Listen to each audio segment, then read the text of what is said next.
हमने आपको आशीर्वाद। गुरुजी हमारा अंतर्नाथ, हमने आपको आशीर्वाद। गुरुजी हमारा अंतर्नाथ, हमने आपको आशीर्वाद। गुरुजी हमारा अंतर्नाथ, हमने आपको आशीर्वाद। गुरुजी हमारा अंतर्नाथ, गुरुजी हमारा अंतर्नाथ, गुरुजी हमारा अंतर्नाथ,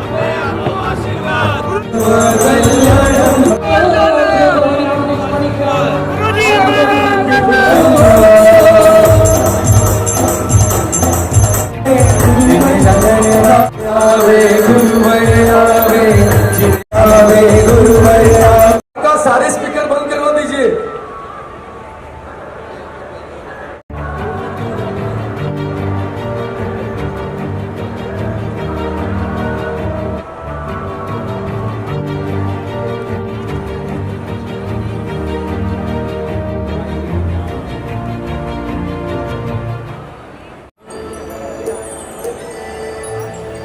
दिवड़ो धरो रे प्रभु, दिवड़ो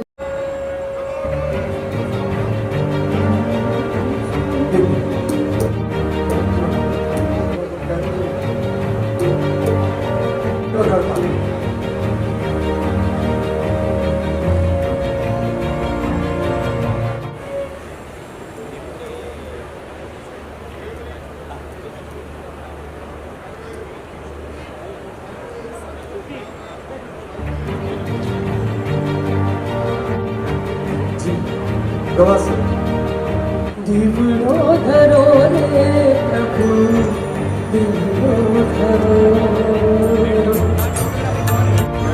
दिवड़ो धरो मारा। हम सबसे पहले आज इस मन से भगवान ऋषभदेव जी ने जो कार्य समरसता का किया था, वो कार्य आज विश्व हिंदू परिषद ब्राह्मण क्षत्रिय है तो देखो हम हिंदू क्षत्रिय, जब तक हिंदुत्व की भावना पैदा नहीं होगी तब तक यहाँ है जहाँ पर भी वो अपनी बात प्रस्तुत करेंगे। तो जब आप ये मंडप में हैं, सबसे भारत के बहुत बड़े वैज्ञानिकों, साहित्यकार, बड़े संशोधक अपनी अपनी बात प्रस्तुत करेंगे, भारतीय विचारधारा के मूल की तरफ हमें ले जाएंगे। और आज जो मूल्य का विस्थापन हुआ है, उस मूल्य को स्थापन करने का एक छोटा सा प्रयास हम हमारे परम पूज्य और हमारे अति प्रिय ऐसे गुरुदेव पूज्य यशोवर्मा सूरी महाराज साहब के मार्गदर्शन में कर रहे हैं। और ये हमारे छोटे भव्य आत्मा आज एक अद्भुत, अद्वितीय, अलौकिक और अमर अध्याय का मुंबई में शुभारंभ हो रहा है। ऋषभायन परमात्मा ऋषभ, जिनकी अद्भुत विरासत आज हम सभी के पास है। ऋषभायन यानी भगवान ऋषभ देव का जीवन कवन कितना प्रासंगिक और कितना उपयोगी है। भगवान ऋषभ देव हमारे लिए आस्था के साथ साथ व्यापार, कृषि, न्याय और नीति की उन्नति के कैसे आदर्श है, उन विषयों पर 3 दिन का भव्य अधिवेशन का आज यहाँ शुभारंभ हो चुका है। अनेक संप्रदायों के, अनेक समुदायों के आचार्य भगवान यहाँ पर उपस्थित हैं। अनेक धर्मावलंबियों के महान प्रज्ञावान विद्वान पूज्य संत पुरुष यहाँ उपस्थित हैं। और ये बोरीवली की पावन धरा, मुझे लगता है कि वर्तमान भारत का केंद्र बिंदु मुंबई है और मुंबई का केंद्र बिंदु बोरीवली है। बोरीवली को नए नए इतिहास बनाने की आदत लग चुकी है और ये ऋषभायन 2 उसका शुभारंभ यहाँ पर हो रहा है। भगवान ऋषभ क्या है, उनकी विरासत क्या है। आप इजिप्ट चले जाए तो भगवान ऋषभ मिलेंगे, आप अफगानिस्तान चले जाए तो भगवान ऋषभ मिलेंगे। अरे दिल्ली चले जाए और दिल्ली के अंदर मैं निवेदन करूंगा एक ऐसा आयोजन हम सभी करें। एनपी सिंह जी यहाँ विराजमान है। भारतीय संस्कृति जिसको ज्ञान की सरिता के अंदर सही तरीके से प्रवाहित करने का अद्भुत आलम्बन आपने अपने कंधों पर लिया है, मैं यहाँ सारे संत को निवेदन करना चाहूंगा। दिल्ली के अंदर बिरला मंदिर है। बिरला मंदिर के पीछे बहुत सुंदर चौगान में यज्ञ मंडप है और वो यज्ञ मंडप के अंदर चारों स्तूप है और वो स्तूप अरबी भाषा में लिखे हुए हैं। मोहम्मद पैगंबर के चाचा उन्होंने ये स्तूप बनवाए थे। इस्तांबुल तुर्की से घनश्याम दास बिरला जी उस स्तूप को लेकर के आए थे और वो स्तूप के ऊपर अरबी भाषा में लिखा है, यदि आदि महादेव को वंदन करे तो कोटि कोटि जन्मों का पाप धुल जाता है। इस्लामिक परंपरा के आद्य महापुरुषों में मोहम्मद पैगंबर, उनके सगे चाचा, वो लिखते हैं, मुझे यहाँ रहने का कितना भी सौभाग्य मिले, मुझे एक दिन के लिए भारत में जीने का सौभाग्य मिले, मेरा जीवन धन्य हो जाए, क्योंकि भारत के अंदर राजा ऋषभ, भगवान ऋषभ है, भगवान महादेव है, भगवान शंकर, भगवान की अनेक परंपराएं वो भारतवर्ष के अंदर है। अब जरा विचार करें, क्या भारत है और भगवान ऋषभ क्या है? 3 दिन के लिए मंथन है। मध्य एशिया और पंजाब में जैन धर्म, उसके ऊपर लेखक ने अद्भुत लिखा है, भगवान शिव और भगवान ऋषभ दोनों एक ही है। और ये पवित्र विचार को आचार का साकार रूप देने का उन्होंने आज अद्भुत उपालंबन लिया है। मैं आज उनकी सभी संप्रदायों के समुदाय के आचार्य भगवंतों की ओर से और सभी गुरुजनों की ओर से आज ये ऋषभायन पार्ट 2 के शुभारंभ की पवित्र घोषणा सभी आचार्यों की ओर से करता हूँ। और एक एक दिन, एक एक सेशन बहुत महत्व का है। पूरे विश्व के 800 करोड़ लोगों को एक परिवार बनाना है तो उसके सूत्रधार केवल और केवल राजा ऋषभ, ऋषि ऋषभ, योगी ऋषभ और भगवान ऋषभ देव है। आए इस महान प्रकल्प के अंदर हम आगे बढ़े। कुछ समय के अंदर हमारे महाराष्ट्र के मुख्यमंत्री देवेंद्र फडणवीस जी भी यहाँ आएंगे। वो भी बड़े प्रज्ञावान और विचक्षण हैं। इतने सारे संत महापुरुषों का आना ये अपने आप में बहुत बड़ी सिद्धि है और उसकी मुझे अपार खुशी है। तो आज कल आएंगे हर्ष संघवी जी, जिनको गुजरात की विशेष जवाबदारियां दी गई है, और परसों आएंगे हम सभी के लाडले पीयूष गोयल जी, ताकि राजनीति, धर्म नीति, शिक्षा नीति और व्यापार नीति का समन्वय भारत को विश्व गुरु बनाने में कामयाब रहे। तो भाग्यशाली और विशेष करके हमारे राजस्थान के मुख्यमंत्री गजेंद्र सिंह जी शेखावत जी, वो भी कल ये पवित्र धरा पर उपस्थित रहेंगे। मैं निवेदन करूंगा, आप सभी आज अकेले आए हैं, कल मित्रों के साथ, बिल्डिंग में रहने वालों के साथ, सभी के साथ आइएगा। जीवन में ऐसा अनमोल अवसर नहीं मिलेगा। जीवन में कुछ काम करने का सौभाग्य मिला है और इसीलिए अयोध्याधिपति भगवान राम आज वहां प्रतिष्ठित हो चुके हैं। और वो अयोध्या नगरी के महान स्थापक राजा ऋषभ, वो अपनी जिंदगी के अंदर हमेशा कर्मयोगी रहे और वो कर्मयोगी हमें बतलाते हैं, कुछ काम कर लो, कुछ काम कर लो, जग में आके कुछ नाम कर लो। यदि फुर्सत नहीं है आराम से तो कब्र में जाके मुर्दों के साथ आराम करो। आराम करने के लिए कब्र और स्मशान है, काम करने के लिए मनुष्य जीवन है। हम 3 दिन ऐसे लग जाए, ऐसे जुड़ जाए और राजा ऋषभ एक विश्विक धरोहर बने और विश्व का ये महान केंद्र बिंदु पूरे विश्व को हिंसा से मुक्त बनाए, पर्यावरण की समस्याओं से मुक्त बनाए और हम सभी मानव को महामानव बनाने में हम सभी को सफल बनाए। यही भगवान ऋषभ देव के चरणों में पवित्र मंगल प्रार्थना। ये आवाज मैं चाहूंगा कि आपकी भी एक आवाज अंदर से निकले। एक जयकारा करवाऊंगा, बोल देना बस, राजाधिराज देवाधिदेव युगाधिदेव इस दुनिया के राजा और ऋषभ देव स्वामी भगवान की धन्यवाद, धन्यवाद, धन्यवाद।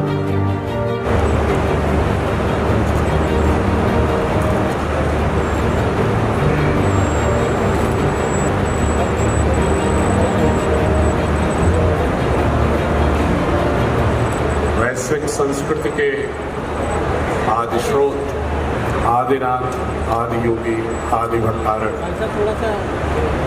भगवान ऋषभदेव के चरणों में सर्वप्रथम शत नमन। मैं इस देश के भारतीय संस्कृति के ज्ञान संपदा में समृद्धि करने वाले भारत के सभी मनीषियों को, ऋषियों को, मुनियों को, आचार्यगण को, भारत की विराट गुरुकुलीय परंपरा को हृदय के अभ्यंतर से नमन करता हूँ। इस ऋषभायन के कार्यक्रम के इस महनीय पवित्र उद्देश्य के पीछे जो निहित अवधारणा है, उसके जो आत्मा है, उसकी परम पूज्य आचार्य भगवंत श्री यशोवर्म सूरी जी और उनके सभी जुड़े हुए शिष्यगण को भी हृदय के अभ्यंतर से नमन करता हूँ। लब्धि विक्रम जन सेवा ट्रस्ट के सभी ट्रस्टीगण को भी प्रणाम करता हूँ और मंच पर उपस्थित सभी संतगण को प्रणाम करता हूँ जो सनातन संस्कृति, सनातन धर्म की विभिन्न शाखाओं का प्रामाणिक प्रतिनिधित्व करते हैं और यहाँ पर सामूहिक रूप से इस कार्यक्रम को अपनी आशीष की ऊष्मा से अनुग्रहित करने के लिए यहाँ उपस्थित हुए हैं। उनको भी मैं हृदय के अभिनंदन से नमन करता हूँ। चूंकि सैजल बहन ने भारतीय शिक्षा बोर्ड की चर्चा की, उससे पहले मैं सिर्फ एक पंक्ति में ये कहना चाहूँगा कि ये कार्यक्रम की उपादेयता इतनी अधिक है कि जैसा कि आचार्य भगवंत ने सबसे पहले जो हमें अमृत वचनों से आह्लादित किया, उनका जो कथन था कि ये कार्यक्रम दिल्ली होना चाहिए, दिल्ली में भी होना चाहिए। दिल्ली ही नहीं, मुझे लगता है कि इस देश के प्रत्येक महानगरों में भी इस कार्यक्रम को होना चाहिए, क्योंकि भारतीय संस्कृति की आत्मा को पुनर्प्रतिष्ठा करना इस देश के लिए नहीं बल्कि वैश्विक स्तर पर जो समस्याएं हैं उनको उपचारित करने के लिए भी आवश्यक है। और जब हम भारतीय संस्कृति की बात करते हैं तो मैकालियन शिक्षा पद्धति ने भारतीय संस्कृति के विभिन्न दार्शनिक परंपराओं में इतने विभेद पैदा कर दिए हैं कि जो हमारी मूल आत्मा थी, मूल नाभिकीय सारतत्व था भारतीय संस्कृति का, जो दार्शनिक निधि थी, उसको केंद्रित न करके उन्होंने अपने अनेक साजिशन शोधकर्ताओं, इतिहासवेत्ताओं, दर्शन के व्याख्याताओं के माध्यम से ये दृष्टि उत्पन्न करने की कोशिश की कि भारत कभी भी किसी एक सांस्कृतिक सारतत्व से नहीं जुड़ा रहा है।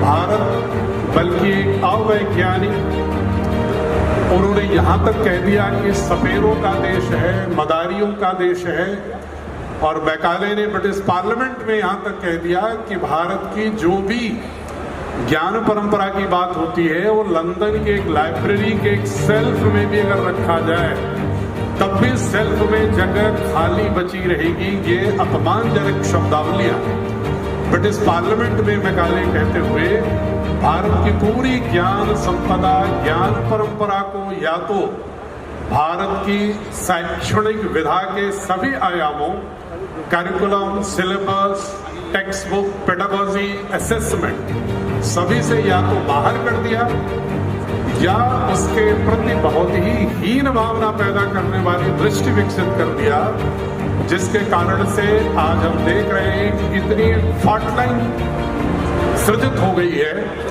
कि हम प्रत्येक लोग अपनी ही परंपराओं के बारे में, अपने रिचुअल्स के बारे में, कर्मकांडी विधानों के बारे में अधिक आग्रही होकर भारतीय संस्कृति की जो एकात्म भाव है उसके प्रति संदिग्ध होने की दृष्टि में कमजोरी हुई है। इसका कारण एकमात्र अगर कोई है तो वो है मैकालियन शिक्षा पद्धति, जिसने हमारे मस्तिष्क को उपनिवेश बनाने की कोशिश की। उनकी मंशा ये थी कि अगर हम राजनीतिक रूप से किन्हीं कारणों से प्रभुत्व ना भी रख पाए तो हम वैचारिक रूप से उन्हें ऐसा गुलाम बना दें भारत की इस धरती को, जिससे कि वे निरंतर भविष्य में भी पाश्चात्य दर्शन के उपभोक्ता, पाश्चात्य दर्शन के ही अनुयायी, पाश्चात्य के ही नकल करने वाली एक कौम के रूप में जाने जाएं। और किन्हीं न किन्हीं संदर्भों में यदि हम अपनी व्याख्या करें, विश्लेषण करें, तो हमें खुद को ऐसा लगेगा कि वो दृष्टि जो जिसको हम बहुत ही उचित समझते हैं, वो किसी न किसी औपनिवेशिक दृष्टि की गुलाम है। एक कॉलोनियलिटी की माइंडसेट से हम जी रहे हैं।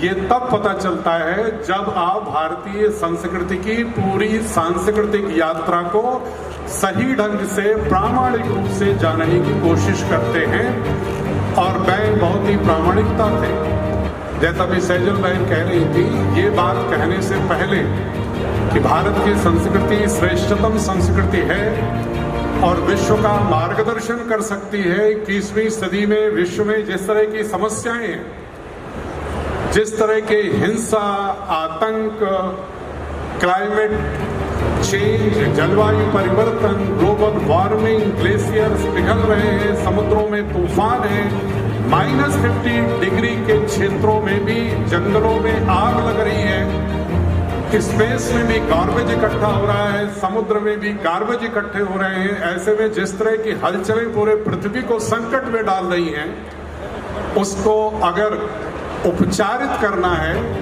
तो दक्षता के साथ साथ दृष्टि पर भी काम करना होगा।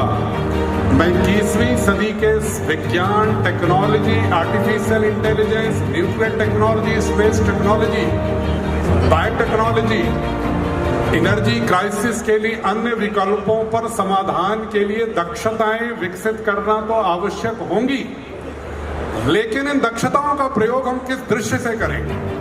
अगर वो दृष्टि स्थापित करनी है तो हमें भगवान ऋषि बाएं के, ऋषभ जी के जो भी उद्देश्य थे उनको हमें अंगीकृत करना होगा। और जो हमारे पूर्व वक्ता कह रहे थे, अगर पूरी भारतीय संस्कृति के विभिन्न जो दार्शनिक पहलू हैं, दार्शनिक आयाम हैं, उन सभी को अगर आप देखना चाहते हैं कि संगम स्थल क्या है, उसका संश्लेषण का बिंदु कौन, व्यक्तित्व या कौन सा ऐसी महनीय धारा है, तो आपको मिलेंगे प्रथम तीर्थंकर भगवान ऋषभ देव ही, जिनकी ऋग्वेद में भी चर्चा है, विष्णु पुराण, भगवत पुराण, लिंग पुराण, अग्नि पुराण, ब्रह्मांड पुराण, जितने भी हिंदू ग्रंथों के पुराण हैं, उनमें उन्हें विष्णु के अवतार के रूप में भी स्थापित किया गया है। और ऋग्वेद में लगभग 112 ऋचाएं ऐसी हैं जो भगवान ऋषभ देव के ही प्रामाणिक रूप से उनकी वेदों के ग्रंथों के लिपिबद्ध होने के हजारों साल पहले से भगवान ऋषभ देव की एक ऐतिहासिक प्रामाणिकता को स्थापित करते हैं ऋग्वेद के साहित्यिक स्रोत। और साथ ही अगर आप सरस्वती सिंधु सिविलाइजेशन को देखेंगे तो वहां पर जो मूर्तियां पुरातात्विक अवशेषों से मिली हैं, वो भी भगवान ऋषभ देव की अत्यंत प्राचीनता को स्थापित करते हैं। और बंधुओं, जो पूरी दुनिया में लोग बर्बरता से जी रहे थे, जंगलाना जीवन जी रहे थे, पशुत्व के समीप जीवन जी रहे थे, उसमें अगर जीव दया और अहिंसा का उपदेश देने वाले अगर प्रथम कोई महनीय व्यक्तित्व थे तो वो हैं भगवान ऋषभ देव। अगर उनका स्मरण करते हुए, उनके साथ जुड़ते हुए यदि हम उनकी उस परंपरा के साथ आगे बढ़ते हैं, तो हम भारतीय संस्कृति के विषय में जो कहा जाता है कि पूरी विश्व का मार्गदर्शन करने की स्थिति में होगी, ये तभी संभव है जब हम भारत की संस्कृति के उस धर्म जनित मूल्यों के साथ जुड़े। एक बहुत ही संक्षेप पे है, तो बहुत ही विस्तार का विषय, लेकिन मैं बहुत संक्षेप पे संकेत दूंगा कि अगर वर्तमान की दक्षताओं की बात भी हम करें तो भारतीय संस्कृति को जो अवैज्ञानिक घोषित कर दिया है पाश्चात्य दार्शनिकों ने, पाश्चात्य शिक्षाविदों ने, शायद उन्होंने नहीं पढ़ा है जैन दर्शन का अनेकांतवाद, स्यादवाद, जिसमें कि विभिन्न वैचारिक प्रक्रियाओं को, सरणियों को, पगडंडियों को, आयामों को महत्व देते हुए सत्यान्वेषण करने के लिए एक लोकतांत्रिक पद्धति को विकसित करने का एक जो बीज जिस दर्शन में है वो अनेकांतवाद, स्यादवाद, जो आज हेजनबर्ग अनसर्टेनिटी प्रिंसिपल से लेकर के जो हम तमाम थ्योरी ऑफ पॉसिबिलिटीज पढ़ते हैं स्टैटिस्टिक्स से लेकर के फिजिक्स में, उसके सारे बीज स्यादवाद में उपस्थित हैं। साथ ही अगर हम उसी तरह अगर बौद्ध दर्शन की बात करें तो उनका भी शून्यता का सिद्धांत, प्रतीत समुत्पाद, कार्य कारण सिद्धांत अरस्तु के कार्य कारण सिद्धांत से पहले आता है। हमारे अक्षताद गौतम का न्याय दर्शन सत्यान्वेषण की एक प्रामाणिक प्रणालीबद्ध परीक्षणवादी संस्कृति का प्रतीक है। और वहीं पर अगर हम तत्वार्थ सूत्र की बात करते हैं, वैशेषिक सूत्र की बात करते हैं, सांख्य दर्शन की बात करते हैं, तो अगर आप देखेंगे तो जहां कार्मिक पुद्गल से जीव की मुक्ति के रूप में प्रदीप्त होने का जो भाव जो जैन दर्शन में मिलता है, वही सांख्य दर्शन में भी प्रकृति और पुरुष के मध्य से सृष्टि के सृजन के सत्य के बोध के लिए जो पतंजलि का योग दर्शन है, उसके साथ पूर्ण साम्यता आपको तात्विक दृश्य से मिलती है। लेकिन साजिशन ये बता दिया गया कि ये तो भारत की सनातन संस्कृति एक दूसरे की विरोधी रही है, और यहाँ तक कि जैन दर्शन और बौद्ध दर्शन को उन्होंने कहा ये नास्तिक दर्शन है।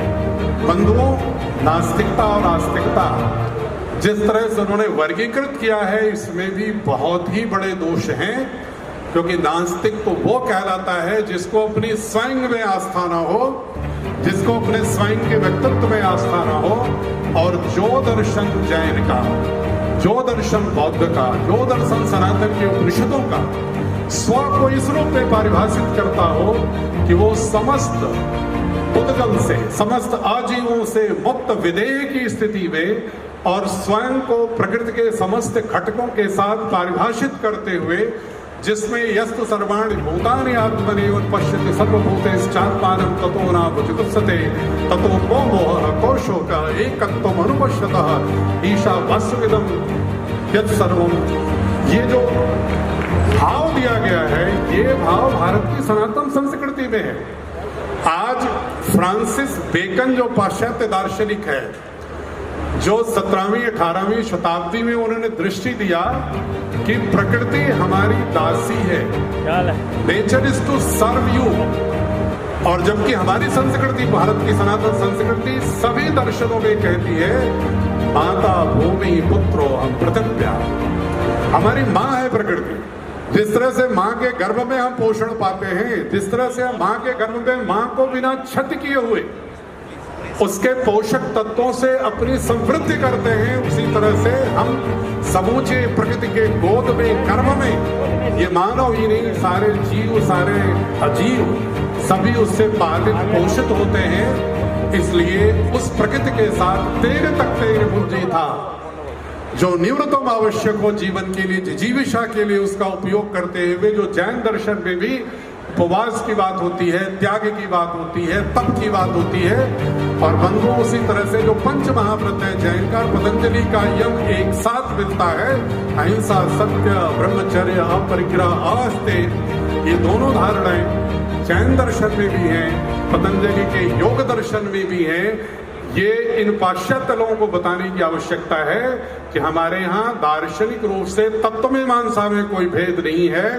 एपिस्टोमोलॉजिकल ज्ञान मीमांसी पद्धति में कोई अंतर हो सकता है, लेकिन मूल्य मीमांसा के स्तर पर, चाहे वो भगवत गीता का दैवी संपद हो, चाहे वो जैन दर्शन का पूर्ण रूप से पुद्गल से मुक्त होकर जीव के प्रकाशवान होकर के उसके एक बहुत ही रेडियंट होने की धारणा है, उसमें जो पंच महाव्रत हैं, बुद्ध का सम्यक अष्टांग है, जैन का सम्यक दर्शन, सम्यक ज्ञान, सम्यक क्षत्र की अवधारणा है, तत्वार्थ सूत्र में जो स्पष्ट रूप से लिखा हुआ है, या जो पतंजलि का अष्टांग है, यम नियम आसन प्राणायाम धारणा ध्यान समाधि, या बुद्ध का सम्यक संकल्प, सम्यक विचार, सम्यक वाणी, सम्यक कर्म, सम्यक प्रयास, सम्यक आजीविका, सम्यक स्मृति, सम्यक समाधि, ये सारे उपनिषदों का अभ्युदय श्रेयस, निवृत्ति मूलक प्रवृत्ति, यही जैन दर्शन की मुख्य अवधारणा है, निवृत्ति मूलक प्रवृत्ति,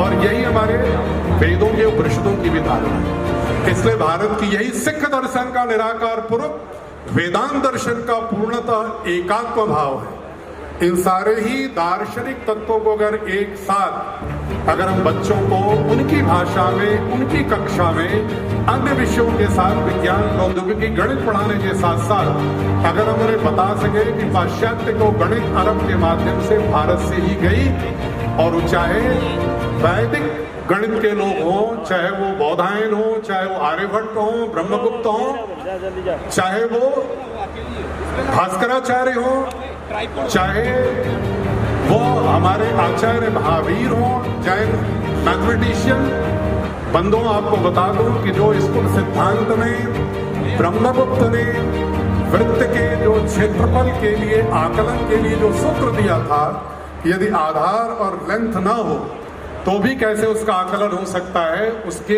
त्रुटिपूर्ण होने का सुधार अगर किसी ने किया था तो 9वीं शताब्दी में जैन मैथमेटिशियन महावीर जी ने गणित सार संग्रह में किया। लेकिन दुर्भाग्य है कि हम भारत के गणितज्ञों को, भारत के विज्ञान को, भारत के दर्शन को, भारत की दृष्टि के प्रति जो एक हीन भावना पैदा कर दी गई है, या जाति के तहत, दर्शन के तहत, प्रजाति के तहत, भाषा के स्तर पर जो विभेद पैदा किए गए, तो उन विशिष्टताओं को उन्होंने विभेद कह दिया, जबकि सारी संस्कृतियों का मूल है, हम यहाँ जितने लोग हैं सब मनुष्य हैं, लेकिन क्या एक दूसरे से भिन्न नहीं है क्या, चेहरे और विचार में? तो क्या इसको हम भेद कहेंगे या विशिष्टता कहेंगे? तो वैशेषिक दर्शन इसी को विशिष्टता कहता है। और भारत के समाज में, संस्कृति में भी किसी के साथ भेद और घृणा का भाव नहीं था, बल्कि यही भाव था कि प्रत्येक व्यक्ति में कुछ मूलभूत, प्रत्येक जीवों में कुछ मूलभूत समानताएं हैं और कुछ विशिष्टताएं हैं जो उसके अस्तित्व का कारण बनती हैं, लेकिन उसके आधार पर हम किसी से घृणा नहीं कर सकते, हिंसा नहीं कर सकते, जो जैन दर्शन की मूल आत्मा है हिंसा की, जो पूरी दुनिया को पाठ पढ़ाया। मैं इस अवसर पर, चूंकि अनेक की शिक्षा में दृष्टि और दक्षता, दो दृष्टि होती है, अंतर सिर्फ इतना होता है कि दक्षता तो होनी चाहिए, लेकिन दृष्टि क्या है? वही गदाधारी दुर्योधन भी था, भीम भी था, दृष्टि का अंतर था, वहां नारी का अपमान कर रहा। वही धनुर्धर, वही विद्या रावण के पास भी थी, वही राम के पास भी थी, लेकिन भगवान राम के पास दृष्टि अच्छी थी और भारतीय संस्कृति से युक्त थी। मैं कहूंगा, उन्होंने कहा था कि जो शिक्षा चल रही है, 1950 में कहा था, ये कौन सी भारतीय शिक्षा है जिसमें भारत ही नहीं दिखता? ये कौन सी भारतीय शिक्षा है जिसमें भारतीय दर्शन ही बच्चों के मानस और विचार का अंग नहीं हो पाता? ये कौन सी भारत की शिक्षा है जिसमें भारत की दार्शनिक प्राकृतिक संपदा नहीं दिखती, भारत की ज्ञान संपदा नहीं दिखती, और हम पाश्चात्य विचारों के, पाश्चात्य उत्पादों के उपभोक्ता बनते जा रहे हैं? इसी दृष्टि को लेकर के परम पूज्य स्वामी रामदेव जी के नेतृत्व में वर्ष पूर्व भारत संस्कृति प्रेमी भारत की सरकार ने संतों के, शिक्षाविदों के, भारतीय संस्कृति में निष्ठा रखते हुए सीबीएसई के समानांतर पूर्ण रूप से वैधानिक एक नए बोर्ड का गठन किया, जिसका उद्देश्य रखा आधुनिक शिक्षा में भारतीय ज्ञान परंपरा का समावेशन, blending of Indian knowledge system with modern education, जिसमें पूरी दृष्टि, पूरी प्रतियोगी परीक्षाओं में सफलता, आज के विज्ञान टेक्नोलॉजी की सफलता के साथ साथ भारत की एक समेकित, समग्र, समर्थ दृष्टि बच्चों के मानस का आचरण का अंग हो, ताकि हमारी जो ऋषि और मुनि की आत्माएं हैं वो पुनः कह सके आज आवश्यकता है उत्तिष्ठ जागृत प्राप्त वरान्न बोधन, स्वामी विवेकानंद के उस वाक्य का कि दिल्ली तक आवाज सुने और सर को बार बार यहाँ आने का मन हो। एक अर्जेंट मैसेज है, AW9090 मर्सिडीज, AW9090 मर्सिडीज तो तात्कालिक हटाइए पुलिसशाली। सीएम बता रहे तो बीच में है गाड़ी। AW9090 मर्सिडीज से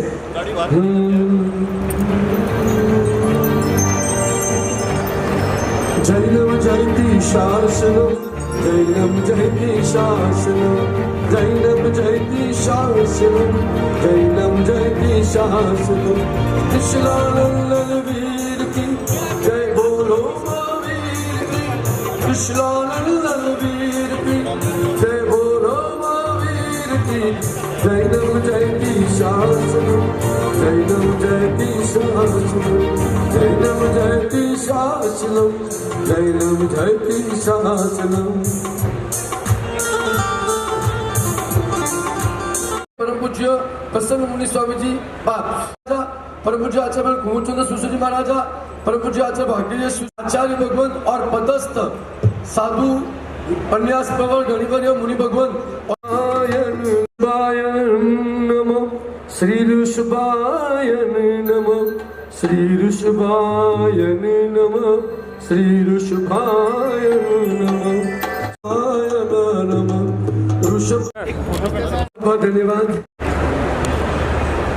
मैं बड़ी ईमानदारी से ये मानता हूँ कि जितने भी लोग हम लोग जिनका भी जन्म इस भारत भूमि के ऊपर हुआ है, ये कहीं ना कहीं हमारे जो हमारे पूर्वले कर्म है, ये उनका असर है कि हमको ये गुरुओं की, संतों की, इतने बड़े बड़े अवतारों की ये जो भूमि के ऊपर हमें जन्म मिला है, ये जरूर हमारे पिछले जन्मों के कुछ अच्छे संस्कार रहे होंगे।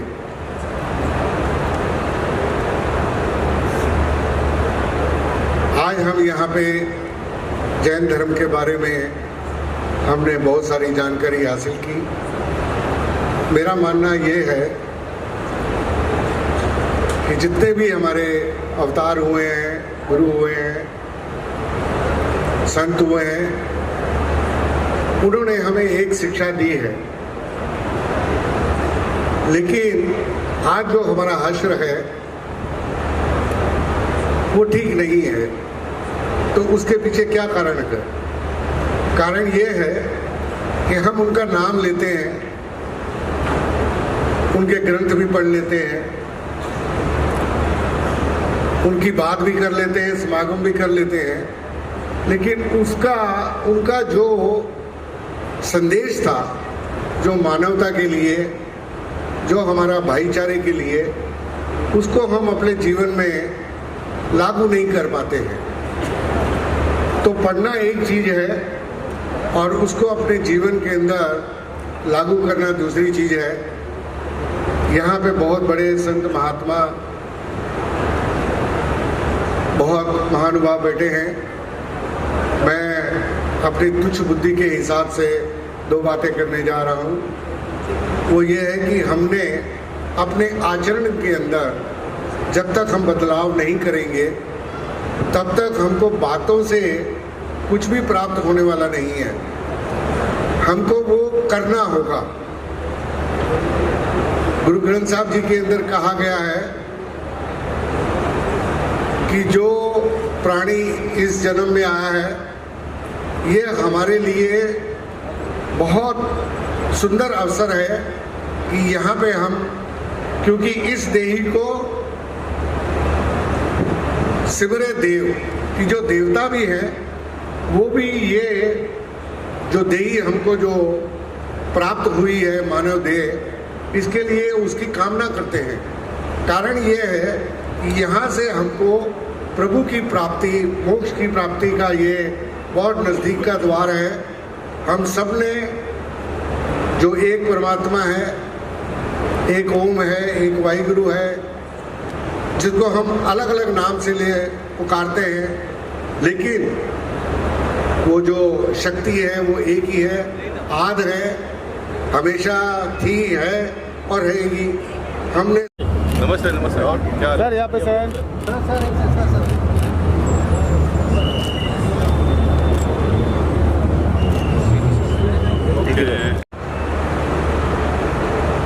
कोटि कोटि जनों के आस्था के केंद्र परम पूज्य गच्छाधिपति, आचार्यों के महाआचार्य यशो सोम सूरीश्वर जी महाराज, उनके साथ विराजे हुए परम पूज्य आचार्य भगवंत, हमारे यहाँ पर सामने विराजे हुए मुनि वृंद, साध्वी वृंद, समणी वृंद, हमारी महान सनातन परंपरा के विभिन्न शाखाओं के प्रमुख प्रतिनिधि, उपस्थित बंधु और बहनों, जय जिनेन्द्र। क्या बापरी ने नदी आ गया, नौकार सिंह नदी की थी। जय जिनेन्द्र, जय सिया राम, जय हिंद, जय स्वामीनारायण, सत श्री अकाल। आचार्य भगवंत, सबसे पहले तो मैं आपके श्री चरणों में पंचांग प्रणति पूर्वक वंदन करता हूं। और मैं ये पंचांग प्रणति पूर्वक वंदन ये तालियां बजवाने के लिए नहीं, मेरा ये मानना है, और मेरा नहीं, ये भगवान महावीर का मानना है। ऐसे महान आचार्यों को वंदन करने से मिथ्यात्व का नाश होता है, सम्यक्त्व पुष्ट होता है। तो आज तो पहले मैं ये जो गलत धारणा घुसाई हुई है ना हमारे अंदर, एक दूसरे को मिथ्यात्व मानने की, आचार्यवर माफ करना मुझे, इसी ने जैन धर्म का बेड़ा गर्क किया है। महावीर ने ऐसा नहीं कहा। महावीर ने क्या कहा? धर्म को अधर्म समझना मिथ्यात्व, अधर्म को धर्म समझना मिथ्यात्व, यही कहा ना आचार्य भगवान।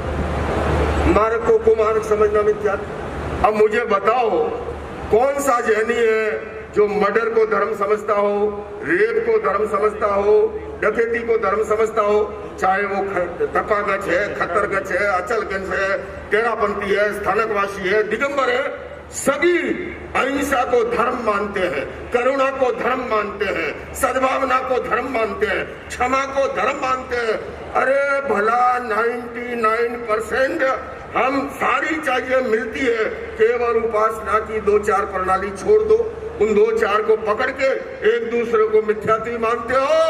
जिस दिन ये छोड़ दोगे उसी दिन जैन पताका दिगंत तक फहराएगी।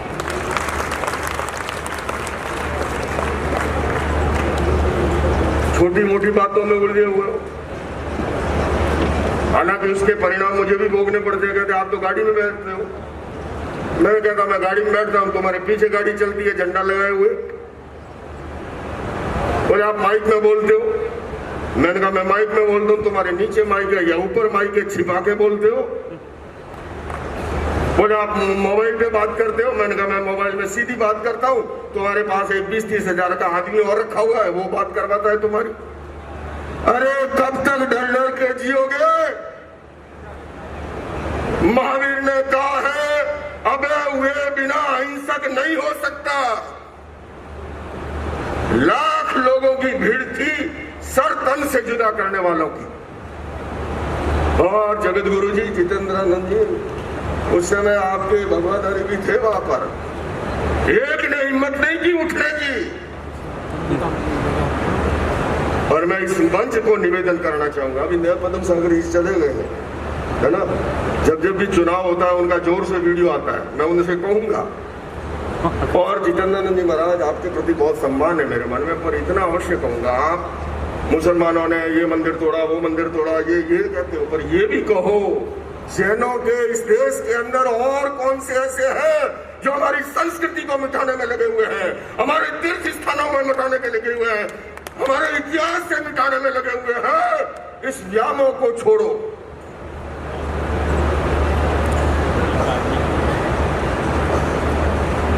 मैं आचार्य भगवान अधिक समय नहीं लूंगा। भगवान महावीर ने क्या कहा? कषाय मुक्ति किल मुक्ति रे गए। मुक्ति का अधिकारी कौन है? जिसने क्रोध, मान, माया, लोभ को जीता है, वो मुक्ति का अधिकारी है। महावीर जैसा है सांप्रदायिक धर्म, व्यापक धर्म, नहीं मिल सकता। महावीर कहते हैं, उन्होंने 15 प्रकार का सिद्धत्व का वर्णन किया। तीर्थ सिद्ध, अतीर्थ सिद्ध, अन्य तीर्थ सिद्ध, स्वलिंग सिद्ध, गृहलिंग सिद्ध। मैं आज जो कुछ भी बोलूंगा आगम आधारित बोलूंगा, वरना मुझे पता है आचार्य भगवंत ये मेरे जितने हैं उखाड़ देंगे। ये महावीर ने यही कहा, मुक्ति का संबंध देश से है न वेश से है। इस्लामाबाद में जन्म लेने वाला भी मुक्त हो सकता है, बशर्ते उसके भीतर कषाय मुक्ति हो, राग देश मुक्ति हो। ये हमारे चौहान जी आ गए हैं, सुरेश जी, ये बड़ा जोरों से चलाते हो, लेकिन याद रखो मुक्ति का संबंध देश से है न वेश से है। मुक्ति का संबंध केवल और केवल कषाय मुक्ति से है। महावीर ने कहा, सोई उचूय भूयष्टा धम्मो शुद्ध सचिठई। महावीर ने कहा, ऋजुता, सरलता और वर्णा भले मैं औरों पे नहीं ले रहा हूं, लोकेश मुनि जी महाराज, ये रजोरन ले लो, पात्र ले लो, समय शिखर पे जन्म ले लो, पालीताना में ले लो, गिरनार में ले लो। अगर लोकेश मुनि के भीतर राग द्वेष मुक्ति नहीं है तो लोकेश मुनि की मुक्ति नहीं हो सकती। इशारे इशारे में मैंने सब कुछ कह दिया है, सुन लो, कसौटी इतनी है केवल। आचार्य भगवंत, आपने ये दूसरा ऋषभायन आज किया है और आज मैं आपको आमंत्रित करना आया। भारत की राजधानी दिल्ली, जिसकी आवाज दुनिया सुनती है, और आपके जितने ट्रस्टी यहाँ पर विराजित हैं, मैं उनसे निवेदन करूंगा, जितना भी यह खर्चा आपने यहाँ किया मुझे नहीं पता, उससे 50% और कम बजट दे देना, नंबर 1। नंबर 2, ये जितनी खाली कुर्सियां हैं, इतने लोग पीछे खड़े मिलेंगे और वो लोग होंगे जिनको एक एक को आप नाम से जानते हो।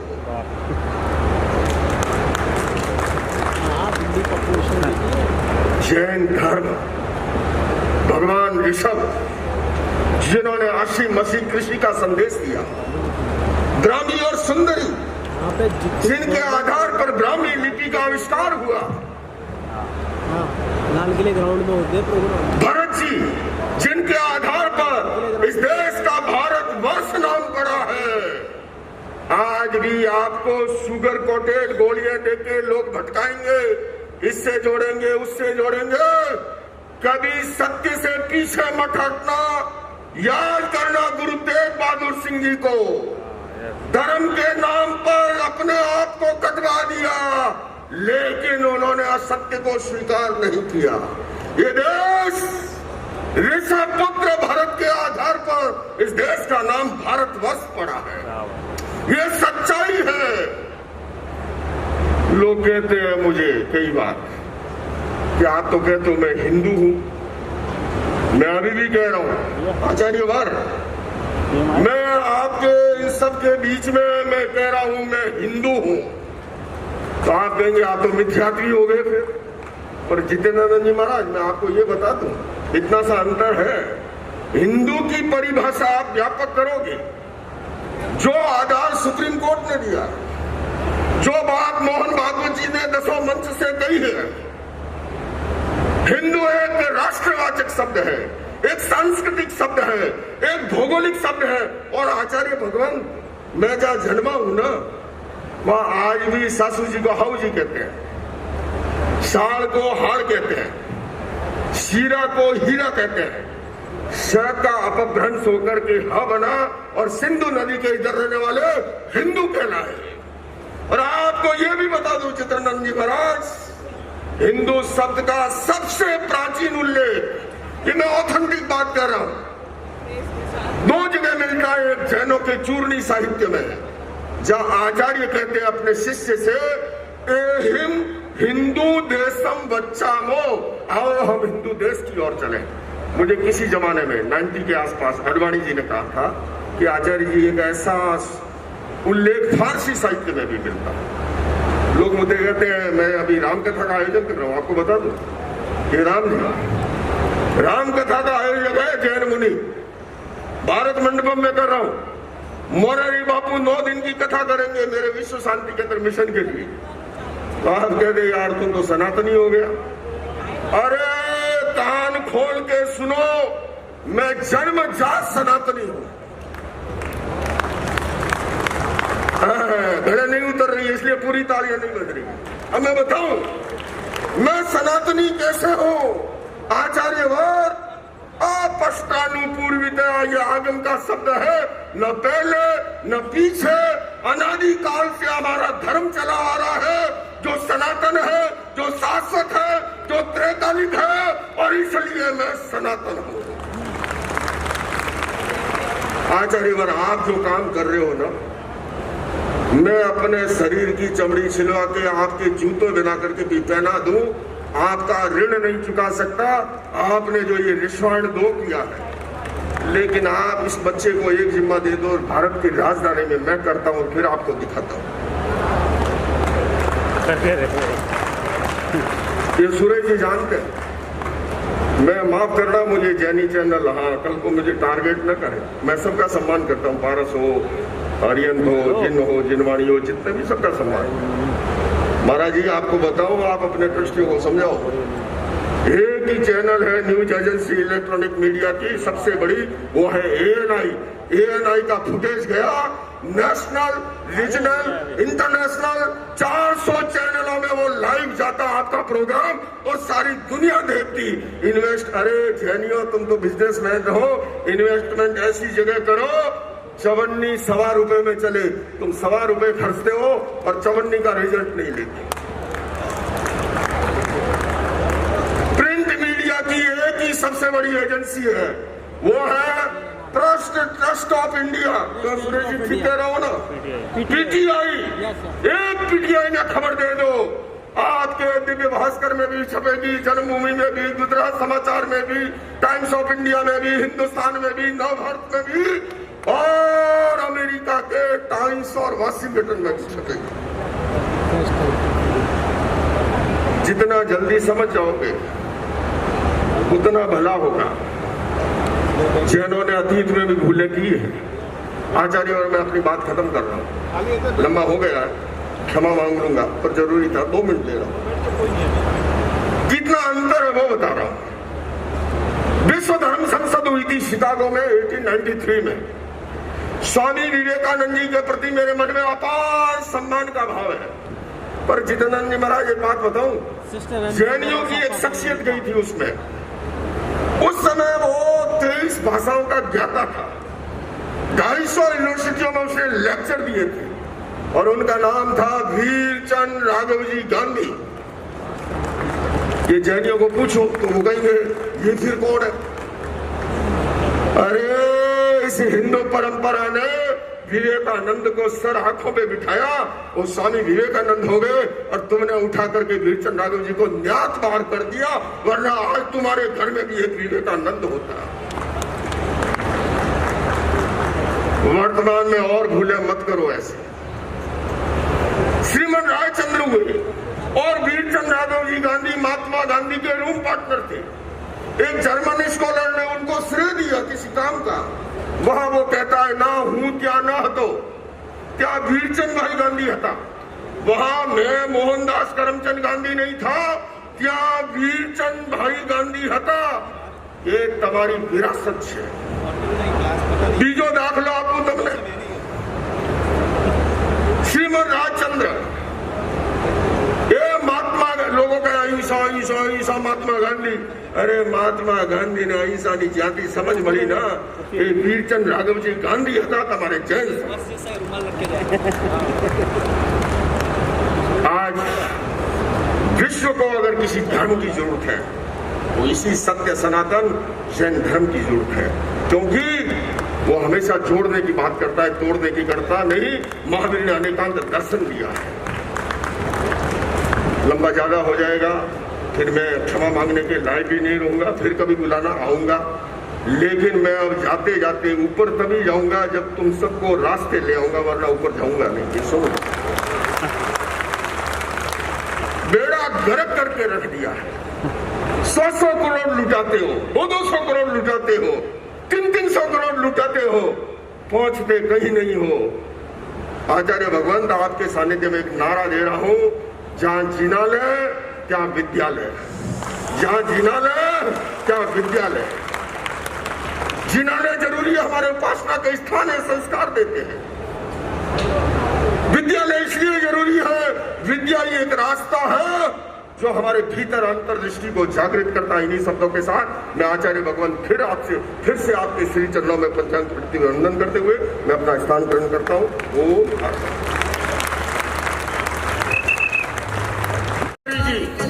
माननीय मुख्यमंत्री जी, कितनी विनम्रता के प्रतिमूर्ति है, उसका एक उदाहरण दो। मैंने अभी उनसे कहा कि एक जैन आचार्य राम कथा का आयोजन कर रहा है दिल्ली के भारत मंडपम में, और विश्वविख्यात राम कथा के मर्मज्ञ पूज्य मोरारी बापू विश्व शांति केंद्र मिशन के लिए वो कथा करेंगे। मैं आगे बोलूं उससे पहले मुख्यमंत्री जी बोले, आचार्य लोकेश जी, उन 9 दिन में से एक दिन मैं भी वहां पर उपस्थित होऊंगा। राहुल मोदी जी सिख धर्म के और जितेंद्र जी से कहूंगा, ये राम कथा के निमंत्रण का पहला कार्ड पूज्य आचार्य भगवंत के हाथों मुख्यमंत्री जी को दिया जा रहा है, और वो राम कथा में 17 से 25 जनवरी के दौरान भारत मंडपम दिल्ली का उपस्थित।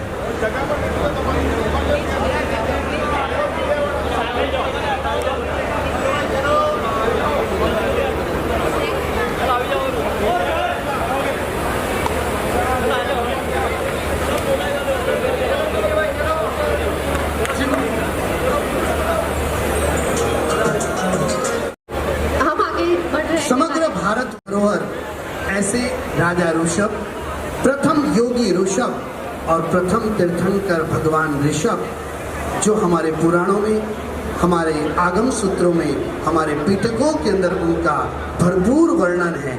उन्होंने जो 80-80 कृषि यानी खेती, व्यापार, रंग रसायन, न्याय और नीति का जो अद्भुत बोध दिया, वो सुंदर वहां पर आज एग्जीबिशन का शुभारंभ हमारे महाराष्ट्र के मुख्यमंत्री देवेंद्र फडणवीस जी के वरद हस्तों से अभी वहां पर किया गया।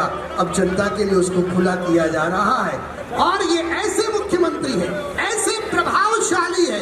आज जब वो पहली बार मुख्यमंत्री बने थे, तब महाराष्ट्र विधानसभा के अंदर गौवंश हत्या प्रतिबंध का बिल ला करके अपने जीवदया का अद्वितीय अमर कार्य किया, और अभी वापस से मुख्यमंत्री बने तब महाराष्ट्र के अंदर गौ माता को राज्य माता का दर्जा दिलाने का पवित्र कार्य एकमात्र हमारे लाडले मुख्यमंत्री देवेंद्र फडणवीस जी ने किया।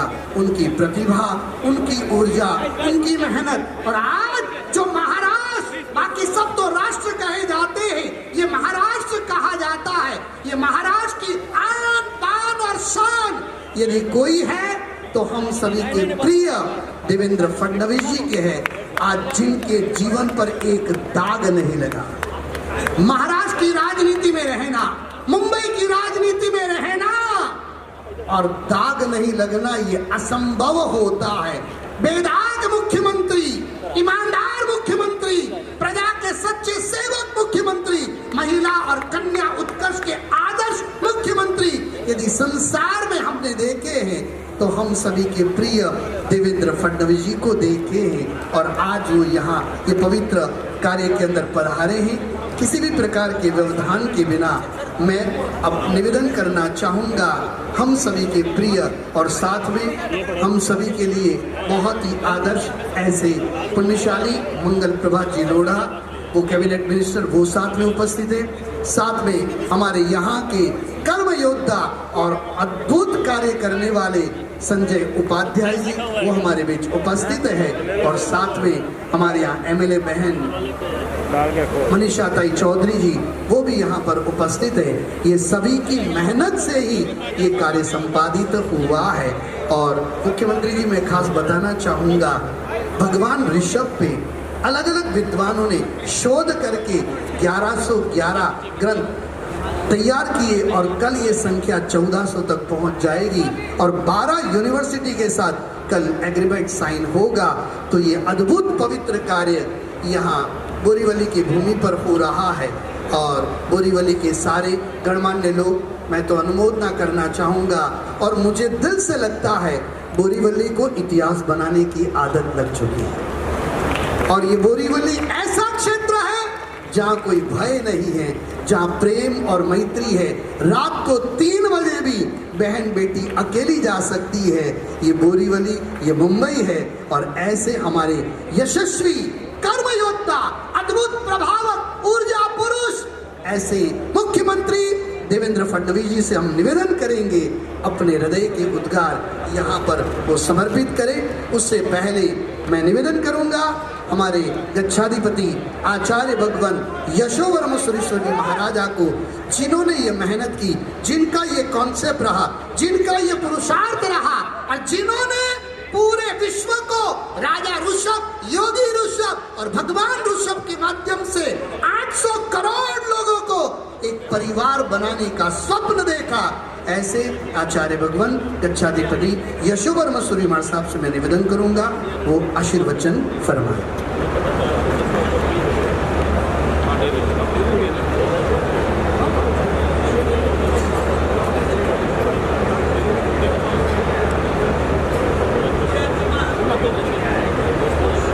माइक दो, माइक रख दो आगे। प्लीज शांति बनाए रखिए। अरे माइक तो समझ आएगा तुम्हें क्या बोल रहे, समझ नहीं आ रहा है। रिकॉर्ड करे ना करे।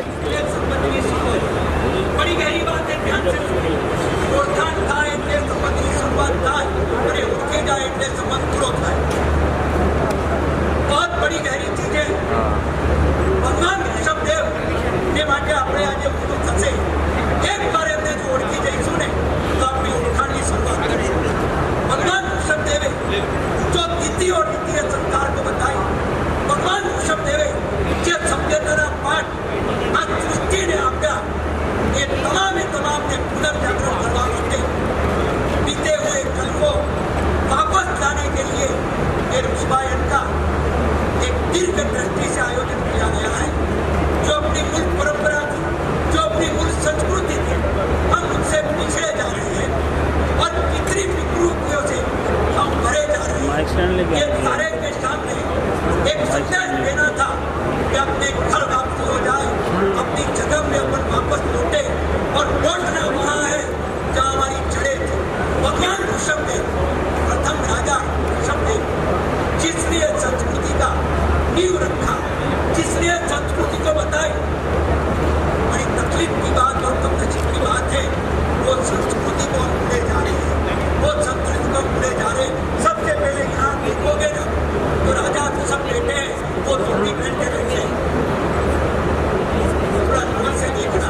आशीर्वाद के लिए मैं खुशी व्यक्त करता हूँ।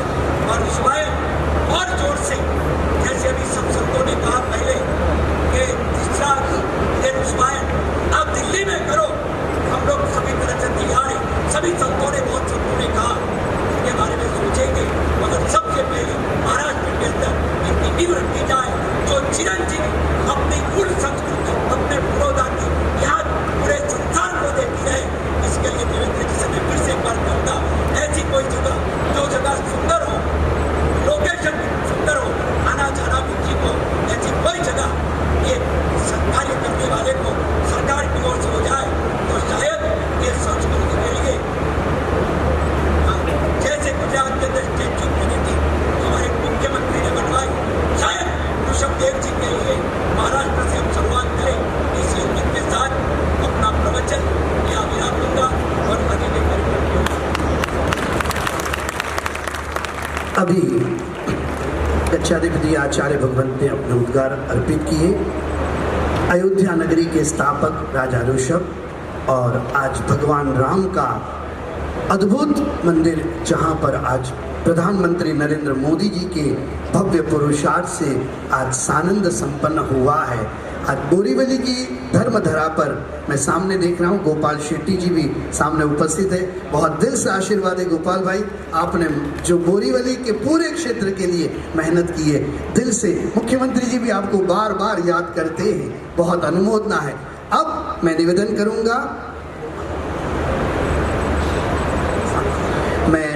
करूंगा लोक लाडीले और हम सभी के प्रिय, और मैं आज खुले मंच में एक दिल से बात बताना चाहता हूं। मैं रोज आचार्य पद के बाद सूर्य मंत्र का जाप करता हूं, जो बहुत रेयर, बहुत महत्वपूर्ण होता है। उसके जाप के बाद मैं 3 लोगों को ये जाप की शक्ति भेजता हूं, एक प्रधानमंत्री नरेंद्र मोदी जी, अमित शाह जी और देवेंद्र फडणवीस जी। मेरे दिल में इनका स्थान है और मैं दिल से इनको बहुत मानता हूं। ऐसे पवित्र आत्मा, निष्कलंक आत्मा, कर्मयोद्धा और हमारी आन बान और शान, ऐसे देवेंद्र फडणवीस जी से मैं निवेदन करूंगा अपने हृदय के उद्गार अर्पित करें। देवेंद्र फडणवीस जी, मुख्यमंत्री महाराष्ट्र।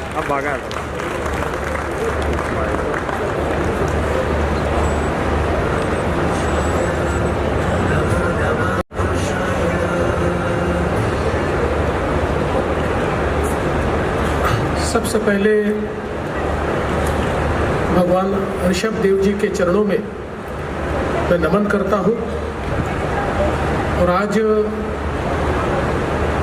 ऋषभायन के इस बहुत ही सुंदर कार्यक्रम में मंच पर उपस्थित आदरणीय जैनाचार्य श्री यशोवरम सुरेश्वर जी महाराज साहब, जो हमेशा हमें मार्ग दिखाते हैं, ऐसे आचार्य श्री नए पद्म सागर सूरी जी महाराज साहब, हमारे साथी मंगल प्रभात लोढ़ा जी, संजय उपाध्याय जी, मनीषा दे चौधरी, योगेश सागर जी, गोपाल शेट्टी जी, आचार्य भाग्ययश सूरी जी महाराज साहब, आचार्य मुनीश्वर सुनील जी महाराज साहब, आचार्य श्री भव्य यश सूरी जी महाराज साहब, आचार्य श्री हिकार यश सूरी जी महाराज साहब, परम पूज्य यति वर्य विजय सोम जी महाराज साहब, परम पूज्य आचार्य श्री लोकेश मुनि जी महाराज साहब, पीठाधीश्वर स्वामी अवधूत बाबा अरुण गिरी जी महाराज, परम पूज्य श्री दंडी स्वामी जितेंद्रानंद सरस्वती जी, जगतगुरु शांतिगिरी जी महाराज, श्री अखिलेश्वरानंद महाराज, महामंडलेश्वर स्वामी राजेंद्रानंद गिरी, श्री प्रशांत स्वरूपासंत जी स्वामी जी महाराज, परम पूज्य संत शिरोमणि श्री दिव्य प्रकाश दास जी स्वामी, परम पूज्य अभय स्वरूप स्वामी जी कोठारी स्वामी जी, ज्ञानी जी श्री राम सिंह जी राठौर, परम पूजनीय संत श्री माधवदास राठी जी महाराज, देवरथ राणा जी पंढरपुर, पूज्य भारतानंद सरस्वती महाराज, संत शिरोमणि श्री दिव्या भास्कर जी स्वामी, परम पूजनीय महंत शिव स्वरूपानंद स्वामी जी महाराज, मुनि बाबा सदगुरु हेमंत गिरी, स्वामी मित्र जीव, योगी निरंजनाथ, श्री NP सिंह, श्री ललित गांधी, मंचासीन, सभी हमारे महानुभाव, सभी हमारे आचार्य मुनि महंत, सभी हमारी साध्वी जी और यहाँ पर उपस्थित सभी बहनों और भाइयों, आज मुझे बहुत खुशी है कि जिन्हें हम आद्य पुरुष के नाम से जानते हैं, जिन्हें हम भगवान के नाम से जानते हैं, ऐसे प्रथम तीर्थंकर, चक्रवर्ती सम्राट, हम सभी के जनक और भारतीय सभ्यता के आदि शिक्षक, ऐसे आदिनाथ भगवान ऋषभ देव जी को नमन करने के लिए, उनके चरणों में कोटि कोटि प्रणाम करने के लिए मैं यहाँ पर हाजिर हूँ। और ये मंच बहुत ही सुंदर इस प्रकार का मंच है जिस पर हमारी सनातन संस्कृति से संबंध रखने वाले भारत की भूमि में जितने अलग अलग विचार तैयार हुए, इन सभी विचारों के वाहक आज हमें यहाँ पर दिखाई पड़ते हैं। चाहे वो जैन विचार हो, चाहे बौद्ध विचार हो, चाहे हमारा सनातन विचार हो, चाहे हमारा सिख विचार हो, सभी विचारों के वाहक एक साथ इस मंच पर आकर ऋषभायन का यहाँ पर एक प्रकार से उसकी अर्चना आराधना कर रहे हैं, ये भी मैं ऐसा मानता हूँ कि बहुत महत्वपूर्ण है। और आज 1111 ग्रंथों का भी एक प्रकार से लोकार्पण हो रहा है। ऋषभायन एक ऐसा विचार है, भगवान ऋषभ देव जी ने जिस प्रकार से एक जीवन का मार्ग दिखाया, साहित्य, कला, संस्कृति, इसके साथ साथ एक सभ्यता को चलने के लिए जो जो आवश्यक होता है, हंसी मसी और खुशी, ये जो विचार उन्होंने बताया कि सुरक्षा भी, साधना भी, ज्ञान भी और कृषि भी, इस विचार को प्रतिपादित करने वाले 1111 ग्रंथ जो बहुत ही ज्यादा अनुसंधान के साथ यहाँ पर तैयार किए गए हैं, उनका लोकार्पण हो रहा है और कल तक इनकी संख्या 1400 तक पहुंच जाएगी। ये भी मैं ऐसा मानता हूँ कि अपने आप में एक बहुत बड़ी बात है। एक प्रकार से हमारी सभ्यता में अगर किसी चीज की कमी रही तो हमने अपने इतिहास का संकलन कभी किया नहीं। इसलिए दुनिया की सबसे पुरानी सभ्यता और अभी 2000, 3000, 4000 साल पहले जो सभ्यताएं बनी, उसके साथ इसकी तुलना की जाती है। लेकिन जब दुनिया को सभ्यताएं क्या है ये पता ही नहीं था, उस समय पूर्ण विकसित अवस्था में हमारे भारत में सभ्यताएं हुआ करती थी और उसी सभ्यता का प्रतीक ऋषभायन है, भगवान ऋषभ देव ने दिया हुआ विचार है।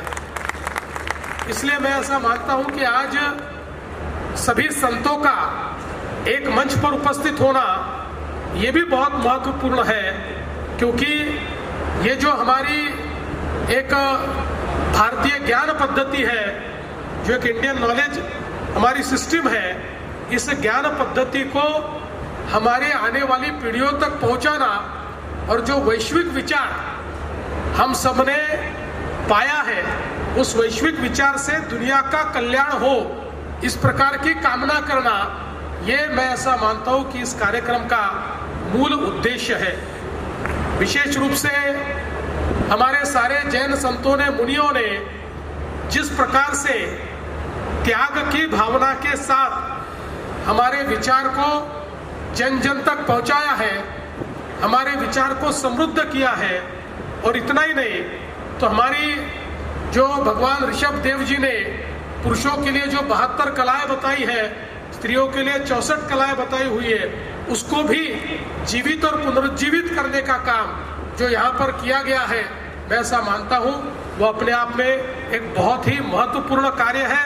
हमारे देश के लिए, हमारे देश की संस्कृति के लिए, हमारे अभिमान के लिए, स्वाभिमान के लिए और आत्माभिमान के लिए ये काम अपने आप में बहुत ही अनूठा और बहुत ही महत्वपूर्ण है।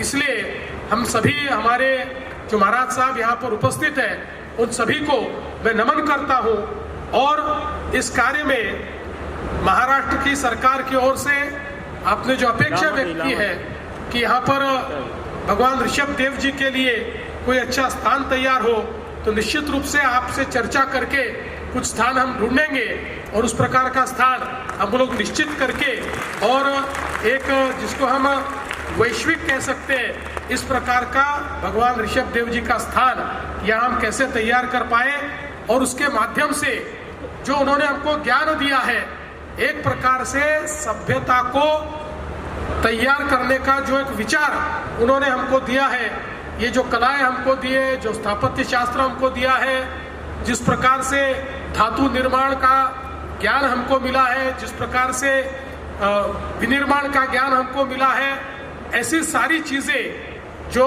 उनसे शुरुआत होती है, उस ज्ञान को एक साथ लाने का जो प्रयास है, इसमें निश्चित रूप से हम लोग सहभागी होंगे, ऐसा मैं आप सभी को यहाँ पर आश्वस्त करता हूँ। और इस बहुत ही अच्छे कार्यक्रम में आपने मुझे यहाँ बुलाया, भगवान ऋषभ देव जी के दर्शन करने का मौका दिया और ये जो हमारा बहुत ही बहुमूल्य ज्ञान है, इस ज्ञान के साथ जुड़ने का आपने मुझे मौका दिया, इसलिए आपका आभार व्यक्त करते हुए अपने शब्दों को विराम देता हूँ। धन्यवाद। मुख्यमंत्री जी वहीं पे एक मिनट रुकिएगा। मैं मुख्यमंत्री, और ये ऐसे यशस्वी मुख्यमंत्री हैं, आज आज़ादी के बाद जो अभी आपने बात सुनी है भगवान ऋषभ के लिए, आज़ादी के बाद पहली बार जैन समाज को कोई जगह मिली हो। आज आप मरीन ड्राइव पे चले जाए, हिंदू जिम खाना है, पारसी जिम खाना है, इस्लामिक जिम खाना है, कैथलिक जिम खाना है। मैंने देवेंद्र फडणवीस जी मुख्यमंत्री जी को निवेदन किया, एक जैन जिम खाना के लिए यदि कुछ हो सके, ये आपके पुरुषार्थ से जैन जिम खाना मरीन ड्राइव पे हुआ, इसका यश पूरे भारतवर्ष में यदि किसी को जाता है तो हम सभी के प्रिय ऐसे देवेंद्र फडणवीस जी को जाता है। मैं निवेदन करूंगा मुख्यमंत्री श्री देवेंद्र फडणवीस जी से, भगवान ऋषभ के जीवन कवन पर एक सुंदर पुस्तिका तैयार की है जो 3 दिन में 1 लाख लोगों को वितरित की जाएगी, उसका विमोचन आपके कर कमलों से करें। मैं लाभार्थी परिवार से निवेदन करूंगा मुख्यमंत्री के वरद हस्तों से ये किताब का विमोचन शुरू हो। एक मिनट, उससे पहले पुण्यशाली जो बहन ने इसके लिए अद्भुत पुरुषार्थ किया है, ऐसे अद्भुत मेहनत करने वाली सरस्वती की पुत्री ऐसी पुण्यशाली सेजल बहन, वो 2 शब्द यहाँ पहले इस विषय में बोलेंगे, उसके बाद विधिवत विमोचन होगा। पुण्यशाली सुश्राविका सेजल बहन आगे पधारे, साथ में नीचे विराजे हमारे गोपाल सेठी जी, आप भी ऊपर पधारे, या योगेश सागर जी, संजय उपाध्याय जी, हमारी बहन जो मनीषा दाई चौधरी जी, वो भी आगे पधारे, मंगल प्रभा जी लोढ़ा जी आपके साथ, और आगे यहाँ पर राजा ललित गांधी जी, राजा ऋषभ के जीवन चरित्र पे आओ लाभार्थी परिवार, आप आओ और ये भव्य किताब का लोकार्पण यहाँ किया जाए। भाई बीच में से एक तरफ रहे, बीच में से एक तरफ रहे।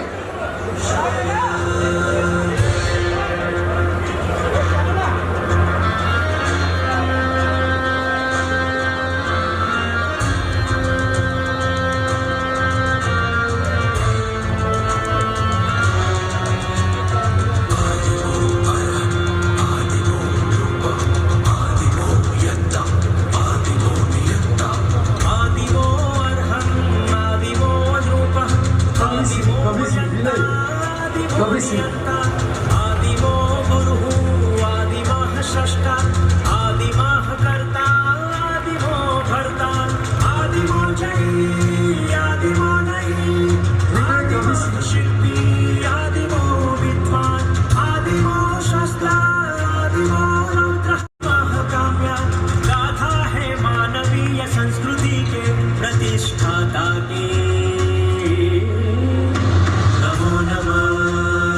आदिपुरुषाय नमो नमः आदिपुरुषाय तालियों के